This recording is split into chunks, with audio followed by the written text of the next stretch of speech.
You're watching News Epicenter with me, Maria Shakil. The political fight continues in the national capital over liquor gate, with Deputy Chief Minister and the man who oversees the excise department in the eye of the storm. Manish Sisodia, who was questioned for 9 hours, is one of the 15 accused named by the agency, that is the CBI, in its FIR, alleging multiple irregularities in the now withdrawn excise policy. The CBI says his questioning will be examined and he will be called again if required. The Aam Aadmi Party continues to allege political vendetta, with party workers hitting the streets accusing the BJP of using central agencies as political weapons. In fact, Delhi Chief Minister Arvind Kejriwal called the agitation a second freedom struggle, comparing Sisodia and Satyendra Jain, who is also in custody, to freedom fighter Bhagat Singh. The BJP has now accused the Aam Aadmi Party of insulting the freedom fighter. But beyond this political fight, the question remains, was the liquor policy a compromised one? Were top Delhi government officials paid kickbacks to help some liquor merchants establish a monopoly in the capital and divert revenue from the government's coffers? Moreover, if everything was above board, why was the policy withdrawn by the Delhi government? The political temperature between the Aam Aadmi Party and the BJP continues to rise, especially ahead of the Himachal Pradesh and the Gujarat elections, where the Aam Aadmi Party aims to expand its footprint and make an entry. But before we tackle these questions with the guests, here's what happened today.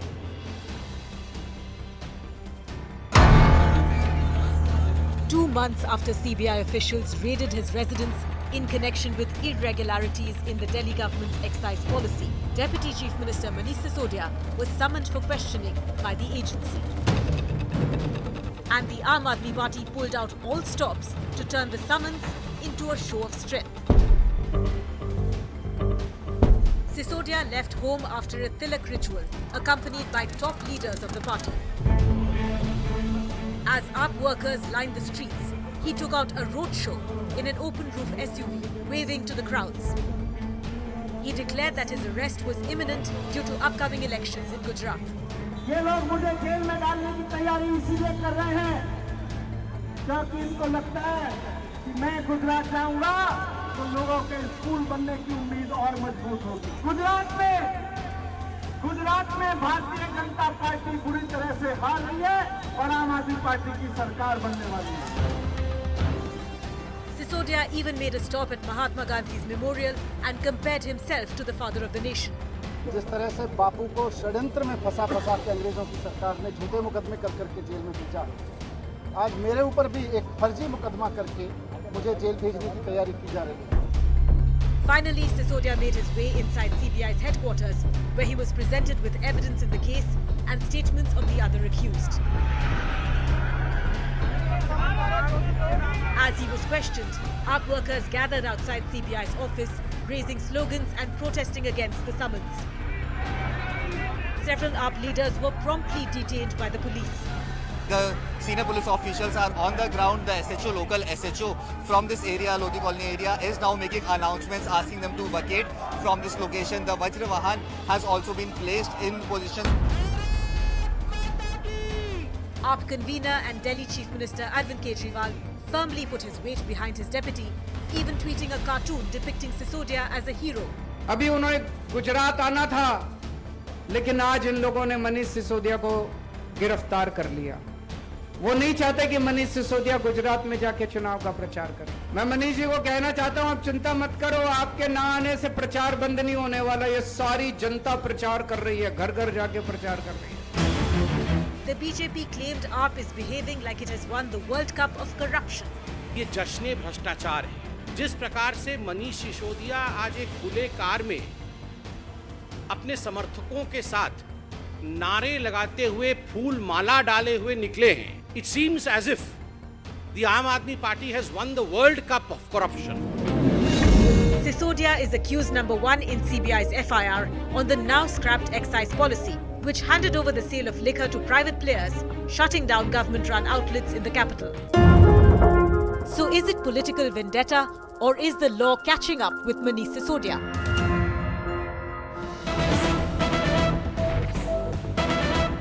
we are now getting Manish Sisodia's first reaction after questioning, where he claims CBI officials are involved in Operation Lotus, claiming they were trying to poach him during questioning. सारा case फर्जी है। मैं जानता हूं सारा case फर्जी है और आज मैंने सीबीआई में 9 घंटे की पूछताछ के दौरान 9 घंटे जो मैं रहा वहां भी मैं समझ गया कि किस तरह से सारा केस फर्जी है और किस तरह से इन्होंने पूरी साजिश की गई है। इन्होंने सीबीआई में जो मेरे खिलाफ केस करा रखा है वो दिल्ली में एक्चुअली ऑपरेशन लोटस को कामयाब करने के लिए करा रखा है। साइड में मुझ पर दबाव बनाया गया कि आप छोड़ दो, आप में क्यों हो। मैंने कहा क्यों? बोले ये केस आपके ऊपर ऐसे ही चलते रहेंगे, नहीं तो दूसरा फायदा आपको वो लोग मुख्यमंत्री भी बनाएंगे फिर। Joining me now, Shazia Ilmi, national spokesperson of the BJP, Priyanka Kakkar representing the Aam Aadmi Party, Mudit Agarwal, vice president of DPCC, Ashwini Dubey, advocate of Supreme Court. We have Yashwardhan Azad, former IPS officer. Yashwardhan Azad, I'm going to begin with this latest charge that is coming in from Manish Sisodia, that if anything, this is Operation Lotus, and the CBI officials were telling him that you better join the BJP and that you have a chance at becoming the chief minister of the state. That's huge for someone to just step out of investigation and level that kind of charge against the investigative agency. Well, first, I would like to say at the very outset, Maria, that on the face of it, there's nothing wrong because with the investigation, because first he was, an FIR was registered on August 17th. Thereafter, the investigations were done. He was questioned. All the searches were done. And then now, after other people were brought into the reckoning, now this has to be he has to be cross-questioned again with the evidence that they have got. The issue is that obviously I am a little doubtful about the clinching evidence part of it because there are obviously leaks in the system. And if there was any clinching evidence, it would have leaked through. Now, technically, there should be no political game attached to it because CBI is doing its job. But as far as the liquor policy goes, there are too many questions about it, and therefore to make it a political slugfest is not really good. But it's not only from Manish Sisodia's side; it is also from the BJP side. So I think we are doing more the political part than the actual substantive part. Today, after he has been questioned for 9 hours, let's see if the charge sheet is filed very soon or not. Because mind you, in the entire list, there are 10 liquor licensees also. And the charges are corruption, charges are falsification of accounts, Yes. And a criminal conspiracy. So that's a huge charge to prove. And I'm not too sure whether clinching evidence has been found. Okay. But nevertheless, as far the procedures go, yes, he has to go through the procedures. Yes, so Priyanka, shouldn't this be seen as pure procedural? That because arrests have been made of 2 others, he will be questioned. Why make it about him being a martyr or somebody who is, who is a victim here? When it is pure procedure, the investigative agency in its FIR has said clearly that there is a case here, that they have found evidence that even, as far as the investigation is concerned, he's accused number 1. How do we forget that? Maria, good evening to all of you. Maria, I would look at it as pure procedure if the same procedure was adopted when the CAG report clearly says that there is a midday meal scam in Madhya Pradesh under the Shivraj Singh Chauhan government. There is no inquiry there. I would consider it pure procedure also if the CBI and ED had opened their eyes to the illegal sale of alcohol in the state of Gujarat for the past 27 years, and nothing has happened, and 100 people died, and their own cooperative was also seen manufacturing that illegal liquor at his home in Chota Udaipur. Maria, we have welcomed all investigations. Last count I remember was 169, of which 135 we have been acquitted in, and they all happen in Gujarat. Elections are obviously much more important than any other election because this is where the PM and the Home Minister hail from. So this is a very important state. Now, Maria, the new allegations which have come up, which Manish ji was stating, which has happened to us previously, even in 2014, when Dinesh Mohania ji made a sting. It was it is still available on YouTube, and nothing was done about it. And even again, like it happened in Karnataka, Arunachal Pradesh, Madhya Pradesh, Manipur, Nagaland, Meghalaya, Maharashtra, and Goa. This is the modus operandi of that the BJP Priyanka, has used. forget about what the BJP is saying. This is your own. This is the paper, which is the cabinet note, which was used by the Aam Aadmi Party when they withdrew the policy. It says, then this naturally amounts to windfall gain for the existing license holders and leading to loss of revenue to the exchequer. These are the words of the cabinet note. So there is enough reason why you went for a rollback. So the questions will be asked as to, if you realize that this policy was above board, then why withdraw it in the first place? Let me please answer. Yes. Maria, we've adopted the same policy in Punjab and earned a revenue of 4,000 crores in the first 6 months. There is no change in that policy also. What happened here is that we were forced to take it back because certain new conditions were imposed on the last day before it was rolled out. But there's an essential change in the new policy and the previous policy is that in the previous policy, the government used to earn revenue on the sale of alcohol. Whereas in the new policy, the government takes a hefty license fee. For example, it was 10 lakh in the previous policy. It is 5 crores now. Okay. So when we could not issue, when we could not, when I'm not going to talk about the usual timing is a suspect here. I'm not going to ask you about that. One moment, Shazia. I would just like to... I'm going to say one thing. What is increasingly becoming clear is that be it the CBI or the Enforcement Directorate, all these agencies are questioning only your political opponents. Look at state after state. That is also a clear case. I'm not going to say this is political vendetta. I'm not going to say this is witch hunt, but just explain how is it that all the investigation is happening only against the political opponents. Say anything, Maria. Maria, you are free to. Maria, you're free to ask any question, and everybody is free to say whatever they want to say. Go ahead. But I just want to say something that I wish the explanation being given by the Aam Aadmi Party spokesperson could be comprehended even by herself, because we just went on a little yatra, Bharat Brahman yatra, when we went to various states. Instead of basic questions being asked, being answered, which were, why were 144 crore rupee waiver given?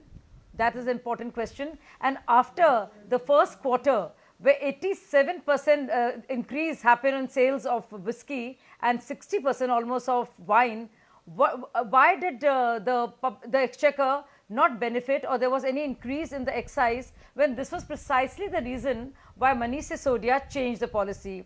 Now, I want to just point out to something really funny. I don't know how you all missed it. Did you hear what Manish Sisodia just said? I mean, I don't know, I actually laughed out aloud, but of course, maybe your cameras missed it. He's saying that, मैं जब वहाँ गया और मेरे से 9 घंटे पूछताछ हुई, तब मैं समझा कि मामला फर्जी कैसे है. I mean, so I don't know, I think it just took him this 9 hours of interrogation. Shazia, even as we speak, the CBI, very important. The CBI, it's important right now, because the CBI has issued a statement. The CBI has said that he was examined strictly on the allegations in the FIR. The CBI is saying, and the evidence collected so far during the course of investigation, his statement will be verified in due course and further action taken as per requirement of investigation. Some sections of the media have aired a video in which, after leaving the CBI office, Shri Manish Sisodia has stated on camera that during his questioning in CBI, he was threatened to leave his political party and similar such insinuations. CBI strongly refutes these allegations and reiterates that examination of Shri Manish Sisodia was carried out in a professional and legal manner, strictly as per the allegations against him in the FIR. This is what the CBI is saying, that this is strictly as per the procedure, and the allegations of Operation Lotus that has been levelled by Manish Sisodia is completely false, that they were working in a professional manner. Go ahead, Shazia, go ahead. Yeah, so this is exactly what I was referring to, that look at the gall and temerity of this person who I happen to know very well, how he comes out and says that CBI wanted to ensnare me and asked me to leave the party. I just want to tell everybody that Manish Sisodia is hardly the most charismatic leader. He almost lost his election. He barely made it. to presume that BJP would want Manish Sisodia is, I mean, I don't, if it's not presumptuous to say the least, it's like most hilarious and idiotic. It also smacks of some sort of course, his ability to lie and the fact that they're congenital liars, but also as to how idiotic they think everybody is. I mean, just pulling the wool over everybody's eyes and presuming that we all are such daft fools. You know, this is the second time. Bhagat Singh, we'll talk about Mahatma Gandhi. This is the second time, we'll talk Ashwini about, Dubey, it's that just so Manish stupid after some Sisodia time is that I leveling don't this even want to kind dignify of the response. allegation against the Central Bureau of Investigation. He is saying that they are involved in Operation Lotus.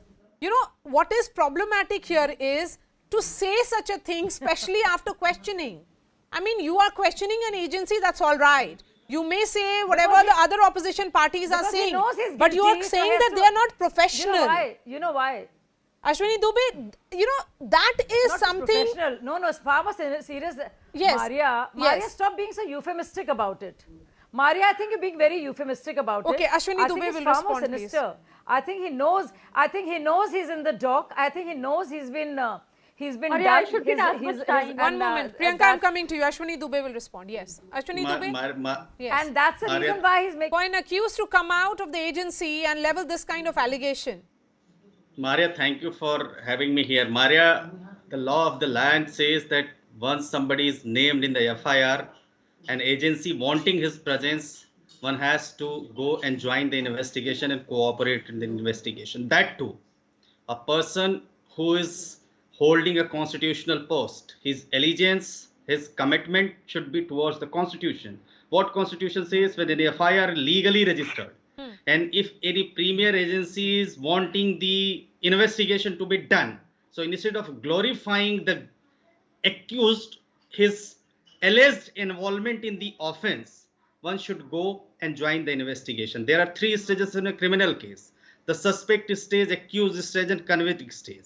If somebody is asking to join the investigation, it doesn't mean that he has declared accused or guilty. He should go and he should cooperate in the investigation. Maria, one should know that Excise Department on the direction of respected Deputy Chief Minister decided to refund EMD amounting to 30 crores to L1 bidder. The Excise Department on a wide order dated 8/11/2021 without approval of the competent authority revised the formula of calculation of rates of foreign liquor, which is violation of Rule 48 Sub-Rule 11B of the Delhi Excise Rules 2010. The Excise Department had again relaxed provisions of the tender document. The government, in total disregard of every other segment of Delhi business and economy, singularly favored the alcohol merchants, alcohol mafia. Yes. The government floated a tender by incorporating a condition of setting up minimum 2 liquor vans. While the entire nation and the media follow the code of not promoting alcohol and its consumption at any attempts are punishable, the government did not take any penal action in accordance with the section 41 of Delhi Excise Act. Loss to public exchequer. There has been loss to public exchequer. That's a fact. Their rates have been tweaked. Favoritism is something that is a charge against the Aam Aadmi Party and Manish Sisodia in particular. It should be responded on the basis of facts, Ms. Kakkar, rather than making outlandish charge against an investigating agency. I mean, Rahul Gandhi was also questioned by the ED. Mrs. Gandhi was also questioned. There are several leaders who have been questioned in these, in several years, but none of them have said that the investigating agency is now becoming so close to the establishment that they are also becoming, almost like a tool in which they are being used for Operation Lotus. That's really, really outlandish. But that is what has come out, Maria, time and again. We have seen it repeatedly. I mean, the 9 states I just counted, that is what has happened repeatedly. If he is an accused, why can't it be seen as just pure investigation? Why make it about a spectacle? Why make it like a Bhagat Singh? What is Bhagat Singh about it? You will have to let me respond to the charges. Maria, I have repeatedly also given technical answers. For example, the BJP spokesperson raised the question of 144 crores. It was a waiver given during COVID. It was after the High Court of Karnataka, High Court of Delhi, there were petitions filed before these high courts. You're talking rubbish. No, rubbish. You're lying through your teeth. You're lying through your please- teeth, ma'am. Can you allow me? Can I be on air? You're lying through your teeth, my dear.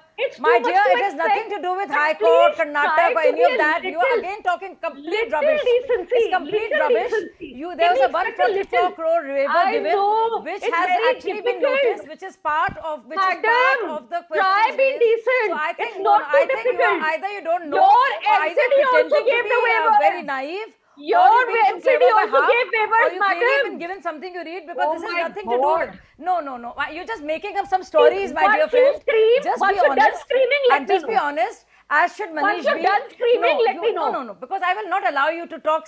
Once you're done 144 screaming, crore let me waiver know. was given to some vendors. Do you know? No, because the questions are not being asked, which you should be answering. Why was the policy changed? To prevent any kind of cartelization and monopolies. People who manufacture, companies which manufacture liquor Maria, I'll are need never getting time to after retail. this. Why did you Picnic change is those over. laws? Why was a blacklisted company given commissions? Tell me, why was a blacklisted done? companies given Okay, commissions? since you have asked Why two, did you three change the questions, very serious Shazia, law about Shazia, the since you have manufacturers asked those and retailers questions, and wholesalers? okay, since you have Come asked on, do not specific lie, because questions, nobody's a fool. Shazia, Maybe since you have people can't asked ask, no, people, specific others can't see questions, it, let her respond now. Yeah. You have asked specific questions, cartelization, favoritism, let them respond. No, Please respond. She just said something very idiotic. Specifics. About 144 crore waiver was done after the Priyanka, Karnataka respond. High Court judgment. What Karnataka judgment? Okay, Priyanka what Kakkar. kind of rubbish are you Let her trying to finish. Let her finish. Okay, she throw has out made a and point. bandy around? She has made And a you point. think we're Yes. morons? She has to be Yes, quiet for me to okay, speak. okay, Priyanka. Can you please ensure that she lets me complete? Okay, what I please have to make your say? point, please. Yes. I don't have much time. Yes. Yes. Yeah, I will. Yeah. Give me- I mean, Yes. Priyanka Give me Kakkar. as much time as the BJP, please. I am saying that these are the problems that you see in the policy, right? And what allegation she is leveling about 144 crores, etc., does not even find a place in the FIR which has been filed through sources to the CBI. One thing, you can please pick up the FIR and see for yourself. Secondly, if I must answer on these issues notings also, mention these on the basis of which investigation is happening. Listen, my dear friend, you might be trying to confuse people with all this gobbledygook. It's not working. I You think this is have your to favorite complete word. You're all using of it us in have law basic debate. understanding of You law. have Mudit to- Just now Agarwal you is said also something with else. us. I have not You had have a to word with please her let on me this show so far. speak. Mudit Agarwal, Maria, why do you Mudit even Agarwal, call the us? question, Why the even question call is, us? let me decide who my panelist should be, Priyanka, not you. Mudit Agarwal, you have been patient. Here is Aam Aadmi Party clearly saying that there is vendetta, and they have gone several steps ahead to say that the agency is not even professional in its functioning.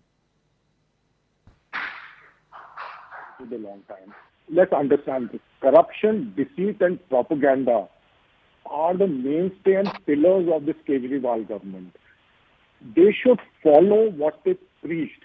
Now, a couple of questions. There are 4 questions I'm going to ask the panelists from our party that I'm sure they're not going to answer. The first, it was Kejriwal who started this culture of sting and said that wherever you see corruption, kindly report that, do a sting operation and send me, I take action. So you have a sting of Kulvinder Marwa, who is father of Sunny Marwa, a Mahadev liquor, who accused number 13.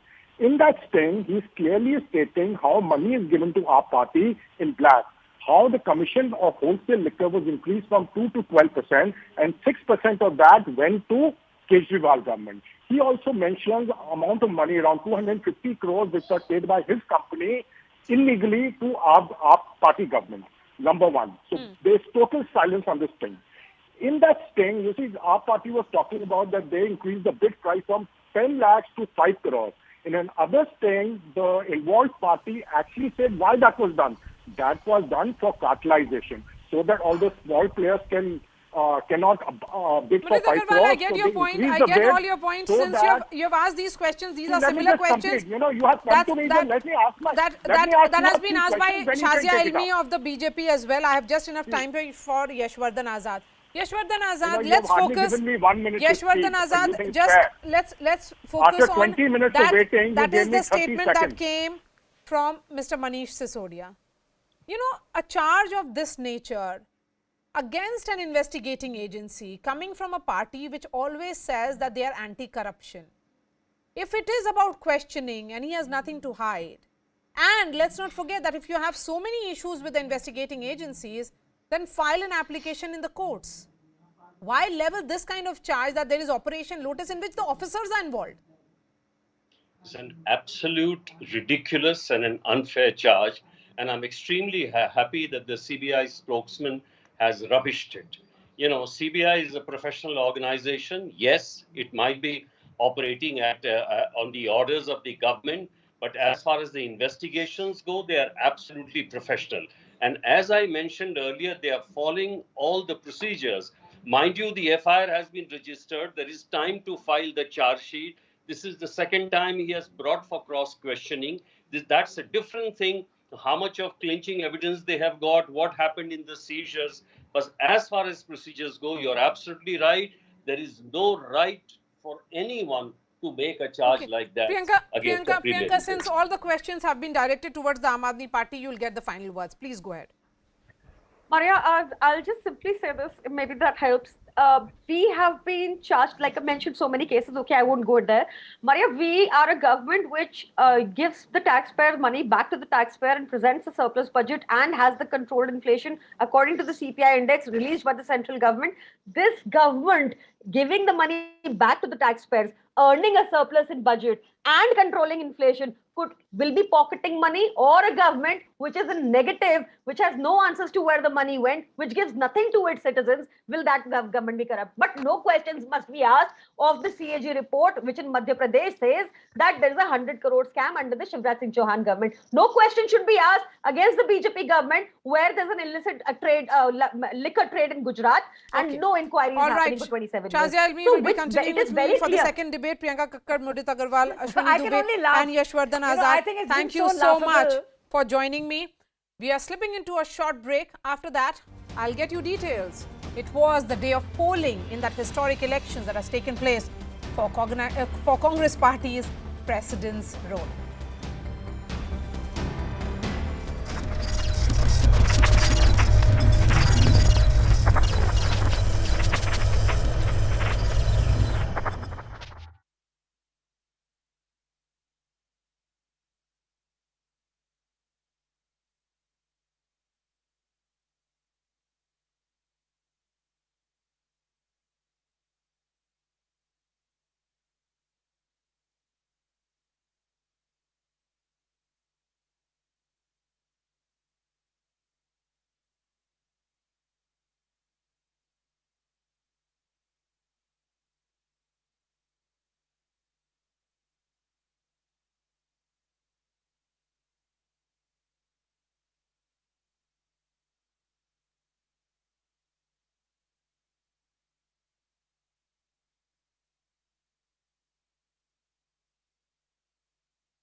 Welcome back. Voting for the Congress presidential elections took place today, where around 9,000 delegates cast their vote.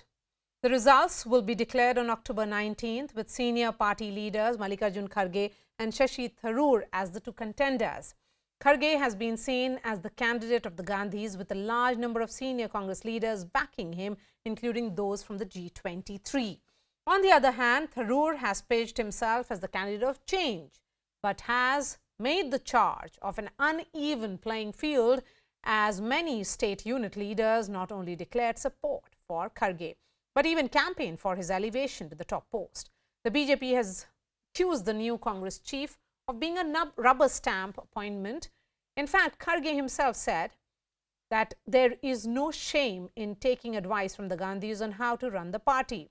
But for the first time in 24 years, a non-Gandhi is set to take over the party, after repeated attempts were made to convince Rahul Gandhi to take the reins once again. His focus remains on the Bharat Jodo Yatra, as the party aims for a revival on the road to the 2024 elections. The big question remains, is the Congress, the grand old party, ready for a non-Gandhi boss? Or is it getting a remote control chief in the garb of a revamp? Before I get the guests, here's what happened today. Are you happy? I have been waiting for a long time for this day. It's a historic day for Congress. For the first time in 24 years, a non-Gandhi is set to take over the party.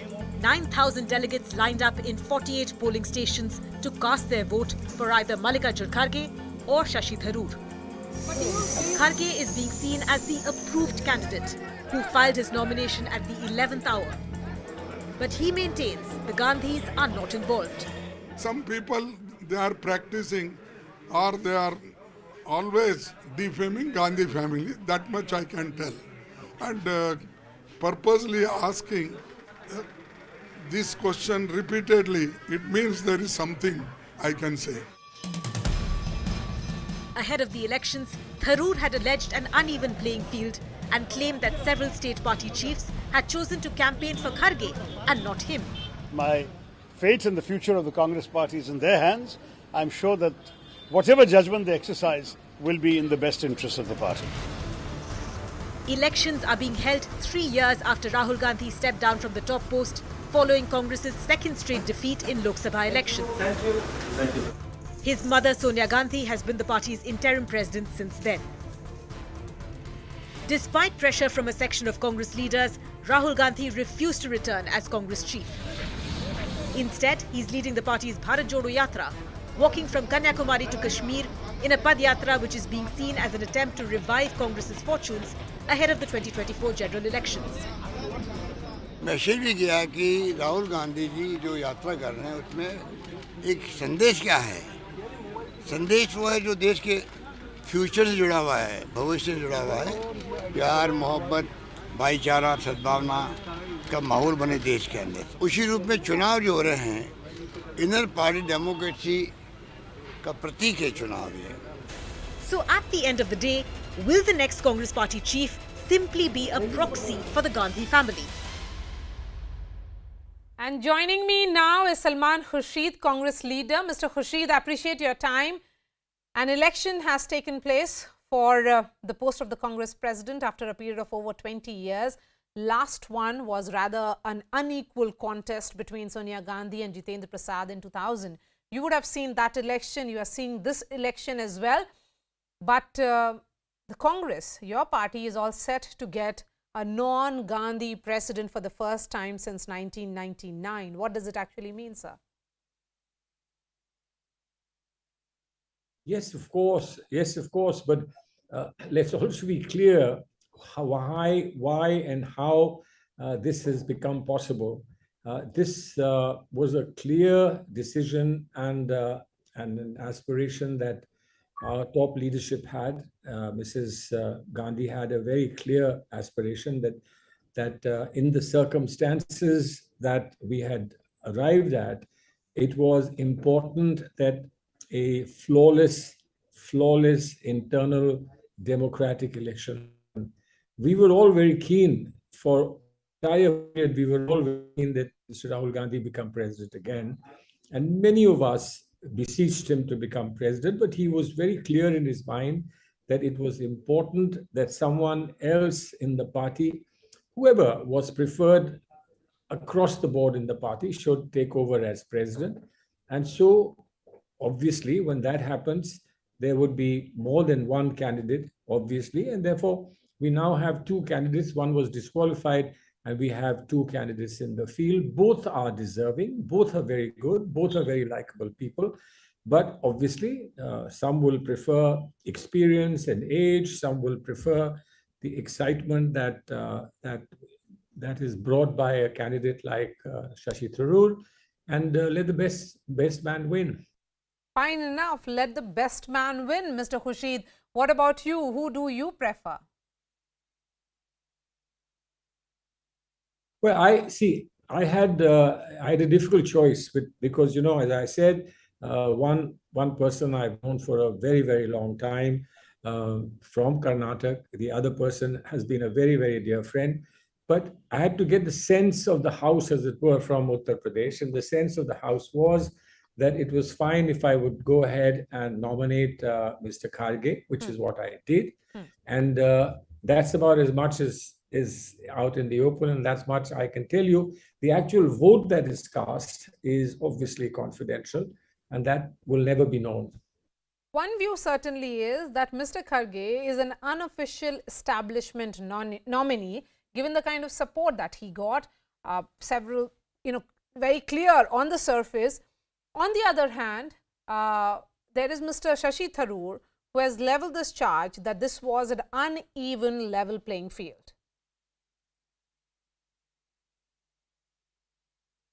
Well, I mean, in elections, people say all kinds of things. But I think one can say that with some degree of comfort that whatever is being said is quite marginal.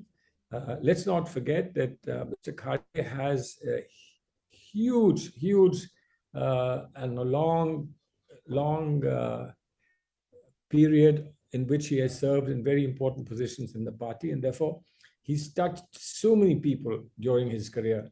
Shashi Tharoor is, as I said, an exciting person. Shashi Tharoor, I'm sure, also has some very, very committed supporters. It wasn't an easy choice. It wasn't an easy choice, but I can say for myself at least clearly, nobody ever spoke to me to say nominate Mr. Kharge and then stick to Mr. Kharge.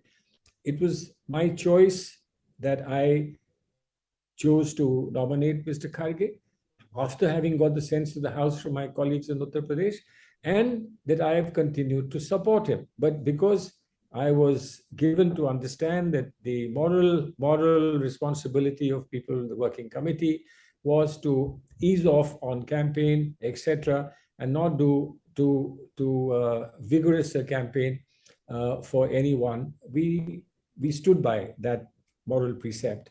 But there were other people who were in office who were told not to campaign at all because they held some party office. And I think that's about as fair as you can get in the existing system in our party. Now, if somebody has a perception of one kind or another, I don't know whether there is any way to eliminate it entirely. My last question to you, Salman Khurshid.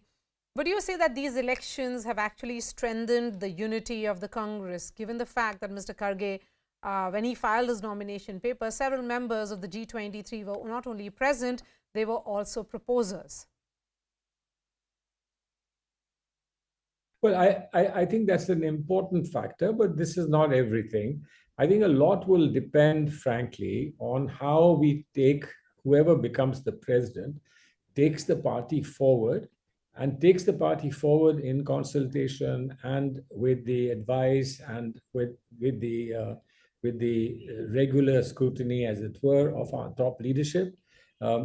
Whoever becomes president will become part of the top leadership, but the top leadership is there without an election. You don't have to decide in an election whether somebody is the top leader of the Congress or not. I think that's apparent on the ground, that's apparent in the air, and that's apparent to most of us who work closely in the party. How these things are worked upon in the future, I think will be very important. And ultimately, the two candidates in this election, how quickly they accept whatever has happened, put it behind, and then stick together, come together to contribute a comprehensive unity in the party and a commitment to work together. I think that all will be a major contribution. Let's not forget that the Bharat Jodo Yatra is continuing with tremendous elan, with tremendous support across the board. And this, as it moves forward into other states, more populous states of North India, I guess will be also a very critical factor. All right, Salman Khurshid, I appreciate your time. I hope to see you on 19th again when the results are announced. Thank you so much. Let me bring in Charan Singh Sapra, spokesperson of the Congress, and Rahul Verma, fellow of CPR India. We'll be joined by Shazia Elmi as well. Rahul Verma, what do these elections mean for the Congress and also for the opposition at large? So it depends how you want to look at this elections. For a critic, it will mean nothing. For a Congress die-hard supporter, it will mean everything, as you heard Salman Khurshid. And for an optimist, there is at least something. And so election in some way, whoever becomes the president, though it seems everyone has already declared Mr. Kharge as the winner, it won't mean anything unless Mr. Kharge, once he becomes president, manages to achieve or what all is expected of the new Congress president to achieve, right? Basically, trying to win some election for the party in the run-up to 2024, revive the organizational base, create some sort of long-term messaging. And all of these are difficult things. And so for any president or for any person, these are basically momentous tasks. So position itself is not going to change Congress's trajectory. Whoever becomes the president, along with the Congress top leadership, including the Gandhis, how they plan ahead and how much they manage to implement will shape up things. Okay. Charan Singh Sapra, the big charge certainly is that if anything, this was a fixed match. See, Maria, I don't understand why. Yes. Hello? Yes. Hello? Yes, Mr. Sapra. Can you remove this echo? Yes. I'll get that done. See, Maria, I fail to understand why. Why the media or the BJP is saying like this, that it's a fixed match. Let me tell you that there was absolutely no interference from the Gandhi family in the entire electoral process. And also, let me tell you that the entire electoral process was very transparent. The Chief Election Authority, Mr. Madhusudan Mistry, has been conducting it very fairly. Whatever objections which Mr. Tharoor had, he had mentioned, even those were cleared by Mr. Madhusudan Mistry. I feel the election process was absolutely fair. Congress has done a good job. There is a revival of Congress. No, but how is this a revival? If elections are happening, very well, but how is this a revival of the Congress? And particularly, let's not forget, Mr. Sapra, you have an immediate challenge in Gujarat and in Himachal, and in both these states, you're not even seen to be fighting elections. Maria, wind of change we are seeing, and how can you say that we are not seen to be fighting in Gujarat? Our local unit is there, local leaders are camping. Can I ask you one question? Who is the Gujarat state president of the Congress party? No. Who's the Gujarat state president of the Congress party? Let me complete. Maria, please let me complete. Even in Himachal Pradesh, Srimati Priyanka Gandhi has gone there. These are absolutely false things which you are mentioning over here, that Congress is not concerned about Gujarat and Himachal Pradesh. Mr. Rajiv Shukla is working over there in Himachal Pradesh. Likewise, the in charge of Gujarat, who was a former minister in Rajasthan, he's over there. We have Shazia Ilmi now. Shazia, will you compliment the Congress party for holding elections? As your political opponents, will you say that it's good that the Congress party, your principal opponent, is actually seen to be holding organizational elections? Well, I'm nobody to compliment or to criticize, especially on this, because I don't even know what has led to this and what has transpired and whether it's really an election, a real election at all. So I don't know. But the fact of the matter is that this is a very important moment for the Congress party. I don't say it as a spokesperson of BJP or as a member, but somebody who has been in public life, who's watched the going-ons in our politics, in our body politic. I think it's a very important and a decisive time to really know whether something like inner democracy is indeed possible. And of course, the outcome of the election will tell us a lot, whether the loyalist has won or the dissenter. So I guess we will know only after the result is out as to whether really an inner democracy has prevailed, or it is the shadow of the first family, the royal family of Congress party that has again Okay, Charan Singh Sapra, this is the concern. All other considerations. Yes, this is the concern for many, that what really... I just say it as a citizen, I just say it as a citizen, I have no axe to grind, yes. Or, that's more of a statement as a political analyst. That's what Shazia has said. She had donned that cap before making that statement. So, Charan Singh Sapra, the concern, of course, would be what will be the role of Mr. Kharge? Mr. Kharge here is saying clearly that there is no shame in seeking advice from the Gandhis, yes.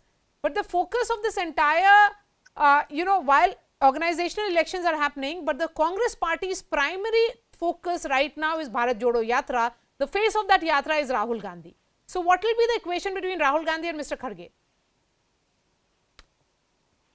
See, Maria, let me tell you, whosoever gets elected, day after tomorrow are the result, whether it is Shashi Tharoor or whether it is Kharge, they will get a fair chance, they will get a free hand. Of course, the Bharat Jodo Yatra is a separate thing which is going on, basically to, strengthen the organization and to take the issues in which BJP has failed in the country. It is a different issue. The party election is a different issue. Now, let me also tell you that after whosoever becomes the president, he will coordinate with all the workers of the first family has betrayed and failed the party. Let me make it clear. No, BJP should first answer that what electoral process BJP has followed till today. Who elected JP Nadda or Rajnath Singh or Amit Shah or the earlier president? Listen, who was the chief election authority of Bharatiya Janata Party? But I just have a small question for you. So, is he doing, is Rahul's idea to Bharat Jodo is before his Bharat Chodo? I mean, I just want to know where exactly does it fit in with this frequent Bharat Chodo campaign. Is it meant for him alone? Against of course you asked me. No, I will answer. Who contested against that? There was absolutely no election. Only two people choose president in BJP. These two people have also decided to extend the term of JP Nadda. Mr. Sapra, and you are talking about democracy. You're repeating you have yourself. To learn democracy. It's a waste of time, footage, energy, all of it. And you're not even saying anything new. You have to learn democracy. It is so cliched and boring. No, it's really, it's very hackneyed. No, let's do something new and let's sound fresh for a change. Give me one name of chief election authority of BJP if you have in all these years. हो गया नहीं, नाम दीजिए, आपके पास कुछ है नहीं और हमको सिखाने के लिए आप पहले मैं क्यों नाम लूं? मुझे कुछ जवाब देना है आपको. सुनिए भाई साहब, मुझे आपको कुछ जवाब नहीं देना है. आपको इवेंचुअली भारत देश को और अपनी पार्टी के लोगों को जिनको थोड़ी बहुत उम्मीद है आपकी पार्टी से, उनको जवाब देना है. मुझे आपको कोई जवाब नहीं देना है. खुदा का शुक्र है. मैं दूसरी बात आपसे कहना चाह रही हूँ, ये भारत छोड़ने के मूड में जो रहते हैं राहुल जी, जो विजिटर स्टेटस जिनका इंडिया में, तो ये भारत जोड़ो कैंपेन कब तक करेंगे? जब तक उनको भारत छोड़ने का मन नहीं करेगा कि ये लगातार आपकी जो कैंपेन है चलती रहेगी. Okay, Charan Singh Sapra and Shazia Ilmi, one moment. Calm down, sir. Don't hyperventilate. Right. Okay. Rahul Verma. She's trying to heckle me. What is the question, Maria? Okay. I'm moving away from the politicians. I'm not heckling, I was just asking a very small question. No. Rahul Verma, the question again is what will change in the Congress if Mr. Kharge, 80-year-old, largely who has focused on Karnataka politics, becomes the party president? Because, whatever said and done, the real test of any president of a party is electoral victories. Elections are the biggest validation. And for the Congress party, again I am saying, not even seen to be fighting in the state of Gujarat and Himachal, the immediate challenge in the next 1.5 months. What does it actually mean then? Absolutely, Maria, you're right. See, I think, and that's why there are a lot of questions about what Congress party is doing at the moment. Bharat Jodo Yatra is one of the most significant thing Congress is doing in last few years to revive the party. But the Yatra is not going through two crucial states that are going for polls, Gujarat and Himachal Pradesh. So these are natural questions for anyone who's sitting outside to ask, what is Congress party's strategy? Then whatever Congress party is going to claim, and of course their charges about other parties, including BJP, how their internal elections are conducted are right. But at the end of the day, BJP is in power. You have been out of power and losing elections. So there are going to be questions on whether the new president is remote controlled or not. And Congress has to face these questions. In some ways, I think it doesn't matter who becomes the president. That's what I was saying even in my first answer. There are enormous challenges for the new Congress party president.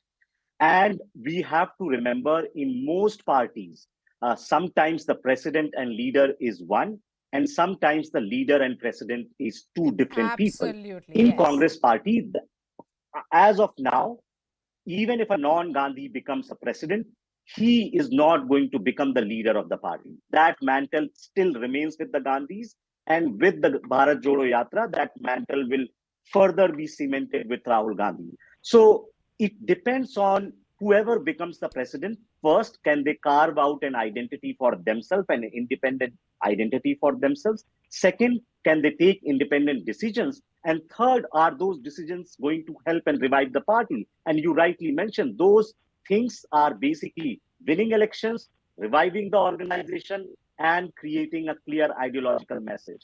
And Yes, all of this Rahul, is very, very winning difficult. election, winning election, and winning election. That's all. That is all that matters. Your organization, if it's strong, then it can win election. Everything is linked to winning election. You know, finally, that is the Not outcome. necessarily, but okay. Yes, I mean, just look at it. Again, I'm saying the same. You may say that I'm repeating myself, but just look at the entire Yatra route that is being questioned. Charan Singh Sapra, I have 30 seconds for you. Of course, 19th is going to be an important day for the party, because that day, the grand old party will be deciding its direction. And that day, the opposition space for the grand old party will also be decided. What role you will be playing in the opposition space? Maria, whosoever gets elected on 19, the president will definitely have a big task. He has to strategize things in a new way. But of course, it is a consultative process. He has to consult in the party, like, JP Nadda. He cannot take any decision unilaterally. He discusses maybe with Amit Shah or maybe with Narendra Modi. Similarly, we have a Congress working committee. There is difference. The earlier president or the current president. That's not really the right example or the analogy, Charan Singh Sapra. The consultative process here is, the leader here is Prime Minister Narendra Modi, and he is the face, he is the biggest mascot who is winning elections for the party. There is Mr. Nadda, who is the party president. Yeah. What is the equation between Rahul Gandhi and Mr. Kharge? Rahul Gandhi is a member of parliament, right? Mr. Kharge is going to be the party president. Then what will be the equation between them? Will be then equation between them. Let me tell you, the Gandhi family has a unique position in Congress party. Fine. They will be the guiding force for any president. Third, this Gandhi family has sacrificed their lives for the country. Two Gandhi family members have, died working for the country. So there is a different, unique position for the Gandhi family. Charan Singh Sapra, let's continue this discussion on 19th as well. So let's see how events unfold on 19th, and post that. Thank you so much for joining me, Charan Singh Sapra, Rahul Verma and Shazia Ilmi. That's all from me. I'll be seeing you tomorrow. Thanks so much.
Hello and welcome to the late night edition with me, Ayushman Singh Jamwal. The killing of a 43-year-old Kashmiri Pandit, Puran Krishan Bhatt, has led to an uproar in the Kashmir Valley. The Pandit community staged protests outside the Hurriyat Conference Office in Srinagar. The protesters held the separatist organization responsible for the bloodshed in Kashmir. Meanwhile, former Jammu and Kashmir Chief Minister Farooq Abdullah has justified the killings and blamed the abrogation of Article 370 and the influx of outsiders for the increase in violence. ये कभी बंद नहीं होगा जब तक इंसाफ नहीं होगा कभी बंद नहीं होगा और इसको बंद करने के लिए जितनी भी शोर करते हैं ये कहते हैं कि जब बहुत कहते थे पहले 370 से ये हो रहा आज तो 370 नहीं है मेरी क्यों मृत्यु हो रही है इसके जिम्मेवार कौन है अगर वो बेहतर कर दिया तो फिर ये पंडित बेचारा मारा नहीं जाता कहाँ है हालत बेहतर मुझे तो नहीं दिखता. So that is the political storm that has been created after the killing of this Kashmiri Pandit. Remember, he was in his home when terrorists barged in and gunned him down in front of his family. Now, this has led to an uproar in the Kashmir Valley. Remember, as per sources, next year could see elections in Jammu and Kashmir. So what does this do when it comes to the entire political situation as well as the post-370 agenda of the BJP government? I'm joined by Nirmal Singh, Dr. Nirmal Singh, former Deputy Chief Minister of Jammu and Kashmir. Dr. Singh, thank you for joining us on CNN News 18. So, Dr. Singh, Farooq Abdullah says the influx of outsiders has led to an increase in targeted killings in Jammu and Kashmir, blaming the abrogation of Article 370. Do you feel that the confidence in this entire normalcy campaign after the abrogation of Article 370 is slowly being eroded? That's not the case. Actually, Dr. Farooq Abdullah is having his history. And I'll show you this photograph. This photograph is from Pakistan. Dr. Farooq Abdullah is standing in the center. Amanullah Khan is on the left and Maqbool Bhatt is on the right. So this is the history. This tells the whole story. Dr. Farooq Abdullah has spoken his mind because he is the person who was sometime associated with JKLF. Though after some time he joined mainstream politics, and ultimately we have seen that in 1987 what Congress and NC led by Farooq Abdullah did. All the elected people, they were declared defeated, and which ultimately led to the gun culture in Kashmir. This is the history. So whatever he has said to justify his stand. Because after the abrogation of Article 370, everything is going towards normalcy. You have seen there's the 15th August that was celebrated by the Kashmiris with the great pump and show. The tourist season was full, and today you have seen that the Kashmiris, they have brought down the board of Hurriyat. Now to justify their stand, he is saying this. He is using this violence as an instrument of diplomacy to pressurize the central government, to pressurize India, to talk to Pakistan, to talk to the terrorists. This is the agenda. Ultimately, they are justifying the terrorism, the jihadi terrorism. That's the tragedy. That a former chief minister, former union minister, he is just laughing over the dead bodies. He is justifying this killing of the Kashmiri Pandits in a way. So that's a tragedy. Right. And Dr. Singh, let's talk about the Kashmiri Pandits. Now, after the killing of Puran Bhatt, the Kashmiri Pandits continue to protest, demanding relocation outside the Kashmir Valley, namely to the safer Jammu region. Now, if that happens, would that defeat the entire purpose of the abrogation of Article 370? Yes. Ultimately, our enemy wants this. That everything which is shown as normal, that purpose is defeated. But their security is our primary concern. That's a responsibility of the government. Government is doing that. But sometimes the terrorists, the Pakistan, you can say is seen winning this. But ultimately they shall be defeated. But if we agree to this demand, definitely it will give a very wrong message to the world over, that as if the terrorism is winning in Kashmir. That's not acceptable. But the security of the Kashmiri Pandit is the prime concern, and it is the responsibility of the government. Right. And Dr. Singh, we see that on the streets of Srinagar, the anger against the Hurriyat conference continues, but they've been pretty much defunct after the abrogation of Article 370, yet their influence persists in a way in the Kashmir Valley, namely in Srinagar. Now, how do you react to this statement which came in from the Hurriyat conference after those protests, that they have always supported the rehabilitation of Kashmiri Pandits? It's a new Kashmir. Not only the Kashmiri Pandits, even the Kashmiri Muslims, though they may be less in number, they have joined us. When Rahul Bhatt was killed, we have seen that a large number of Kashmiri Muslims, they came out with candles in their hands, and in a way they disapproved the violence there. They disapproved the killings of the innocent people. So this is new Kashmir. This Kashmir is emerging after abrogation of Article 370. That's not digested by these, whether it's Sheikh Farooqullah and others. So far as Hurriyat is concerned, they speak one language and they do another thing. They are an instrument, they are the participants of the ethnic cleansing, the genocide of the Kashmiri Pandits. You have seen that these people during 1990s, what was their role? What Mir Wais Umar Farooq was saying. What these other people, the Hurriyat people, Yasin Malik, Shabir Shah, what was their stand? In a way, this Gupkar was also supporting them indirectly.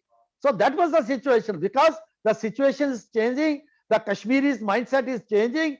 Now they are accepting the reality, and this is one example, that the Hurriyat board has been brought down by the Kashmiris.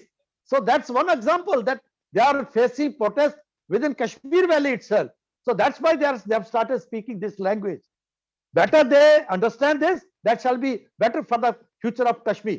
Right. Thank you, Dr. Nirmal Singh, for joining us on CNN News 18, giving us your take on the dynamics that are taking place in Jammu and Kashmir. So the pitch coming in from the BJP camp is that this is central to the normalcy drive, that Kashmiri Pandits remain in the Kashmir Valley, because any relocation outside the Kashmir Valley, given the security situation, it will be an entire blow to the post-370 agenda. Also promising the Kashmiri Pandits that their security is the #1 priority of the government. We're getting some breaking news, this one coming in from the state of Assam. Now, BSF troops have shot down another drone in the Amritsar sector. This is the second drone that has been shot down in just the last 24 hours. This drone emanating from the Pakistan side of the border. And what we are getting is that BSF troops have now shot down another drone in the Amritsar sector. I'm joined by my colleague Tejinder Singh Sodhi, who is getting us this piece of breaking news. Tejinder, give us the details. Was this drone carrying something, or was this a surveillance drone that has been shot down? Yes, Ayushman, this drone, which seems to be a quadcopter, was carrying a consignment which is yet to be opened by the BSF. They have also called the bomb disposal squad to the area to find out if this drone carries some explosives. So after the bomb disposal squad reaches the spot, then only the consignment which this drone was carrying would be opened. So as you rightly pointed out, that this is the second such incident in less than 24 hours in the very same sector. Yesterday, the BSF shot down a Pakistani drone, a quadcopter which was carrying a packet, and when the packet was opened, two packages of narcotics were recovered, which mostly looks like heroin, and they have been sent to laboratory for testing. And now this drone in the same sector has once again been shot down by the alert BSF troops. As per the BSF, at around 8:30 hours, the BSF troops, they saw a drone entering the Indian territory in the Kalam Dogra border outpost, which is in the Amritsar sector of Punjab. After that, the BSF troops, they fired several rounds on this quadcopter, and some of the bullets that hit this quadcopter helped bring this drone down. And now a consignment has also been recovered, but it is yet to be opened and details yet to be shared by the BSF. Yes, Ayushman. Right. Thank you, Tejinder, for joining us on the broadcast with that piece of breaking news. Now, shifting focus, the political fight continues in the national capital over Liquorgate, with Deputy Chief Minister and the man who oversees the Excise Department in the eye of the storm. Manish Sisodia, who was questioned for 9 hours, is one of the 15 accused named by the agency in its FIR, alleging multiple irregularities in the now withdrawn excise policy. The CBI says his questioning will be examined and he will be called again if required. The Aam Aadmi Party continues to allege political vendetta, with party workers hitting the streets accusing the BJP of using central agencies as political weapons. In fact, Delhi Chief Minister Arvind Kejriwal called the agitation a second freedom struggle, comparing Sisodia and Satyendra Jain, who is also in custody, to freedom fighter Bhagat Singh. Now, after being grilled for 9 hours, Manish Sisodia has made a sensational claim, ladies and gentlemen. And that's the piece of breaking news that's coming in. Manish Sisodia says that during his questioning, CBI officials asked him why he was in the Aam Aadmi Party, even offering him the post of Chief Minister. He says the CBI is involved in Operation Lotus. The CBI has called it a lie, saying the questioning was as per the FIR that has been registered in the Liquorgate scandal. The agency says that questioning was carried out in a professional and legal manner. But first, before we get to our reporter, let's listen in to what Manish Sisodia said. Case फर्जी है, मैं जानता हूं सारा case फर्जी है। और आज मैंने सीबीआई में 9 घंटे की पूछताछ के दौरान 9 घंटे जो मैं रहा वहां भी मैं समझ गया कि किस तरह से सारा केस फर्जी है और किस तरह से इन्होंने पूरी साजिश की गई है। इन्होंने सीबीआई में जो मेरे खिलाफ केस करा रखा है वो दिल्ली में एक्चुअली ऑपरेशन लोटस को कामयाब करने के लिए करा रखा है। साइड में मुझ पर दबाव बनाया गया कि आप छोड़ दो, आप में क्यों हो। मैंने कहा क्यों, बोले ये केस आपके ऊपर ऐसे ही चलते रहेंगे, नहीं तो दूसरा फायदा आपको वो लोग मुख्यमंत्री भी बनाएंगे फिर। I'm joined by my colleague Arunima as well as Siddhant on the phone line. Arunima, I'll come to you first. Now, this statement that has come in from the CBI refuting all these charges, could we see any action just beyond this statement?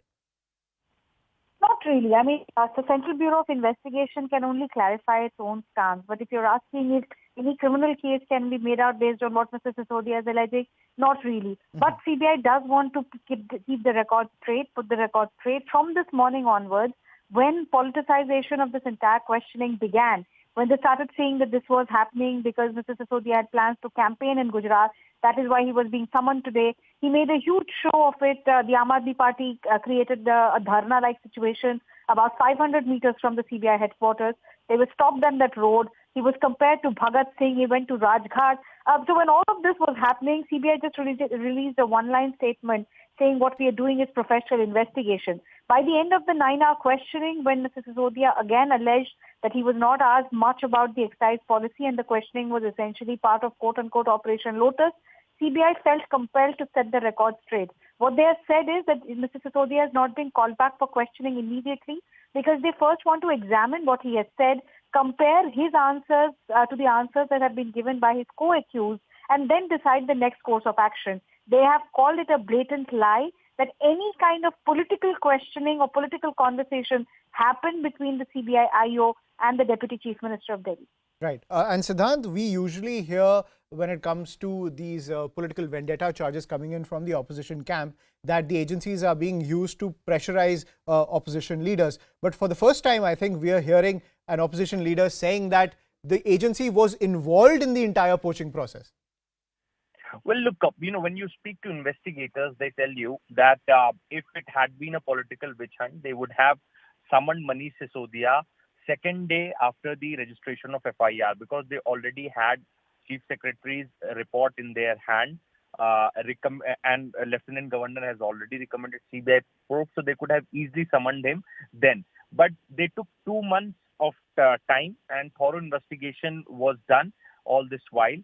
And there was some evidence before them, and to corroborate that, Manish Sisodia was summoned today. And in fact, again, he was not summoned CBI has said that they are a professional investigating agency. They are going to evaluate Manish Sisodia's statement, and if required, he will be asked to appear again before the federal agency. So this is what CBI has to say. But yes, off the record, CBI is upset the way Manish Sisodia has given statement against the agency, because CBI officials are telling us that they have conducted themselves in the professional manner, and all the questions were asked.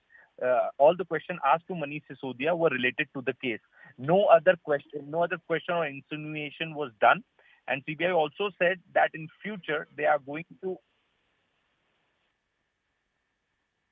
Right, I think we've lost that connection with Siddhant. We'll continue to track all the developments which are coming in, but the twists and turns continue in Liquorgate, ladies and gentlemen. We're going to take a short break. More news and updates on the other side.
Welcome back. Ukraine's capital Kiev was struck by multiple kamikaze drone strikes today for the second time in a week. Ukrainian authorities confirmed at least 20 explosions across Kiev. Now, this comes after Kiev was targeted last week when Russia ordered an aerial offensive in retaliation to the attack on the Crimean bridge.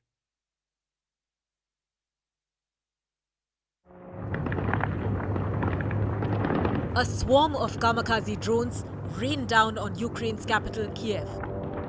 The drones flew low over the city, crashing into the ground or into residential buildings and exploding, causing fear and panic. Among the dead was a 6 months pregnant woman. Air raid sirens sounded in Kiev shortly before the first explosion. But people on the ground couldn't react fast enough. This is the second time that Russia has targeted Kiev in a week. Dozens of missiles struck the city and neighboring regions last week, disrupting energy and water supplies across Ukraine. After the missile strikes, Putin said most designated targets had been hit and there was no need for more massive strikes. But as his war on Ukraine drags on for 8 months, Putin appears to be doubling down.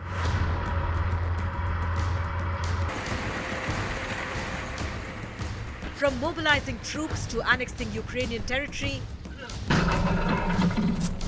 and now escalating the military conflict. Is Putin's doubling down on Ukraine a losing strategy?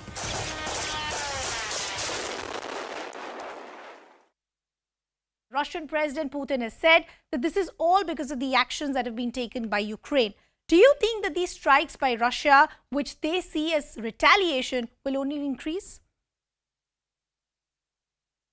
Retaliation for what? Russia started the war against Ukraine 8 years ago, then full-scale invasion on February 24. So retaliation for what? They're making strikes on Ukrainian cities every day from February 24. So I can't understand about what retaliation we are speaking. One residential building is destroyed, and that's in this building we have 4 people killed, including one lady, she was pregnant. That's very unfortunate to hear, and our heart goes out to those families. Talking to you a little more about the attacks, they're very specific. They have very specific targets. Damage the power line, gas pipeline, civilian residential buildings. Of all these attacks that we've seen, have they only been restricted to Kyiv or other areas being targeted as well? Every day, one day it can be Kiev, more attacked, another Odessa, another day.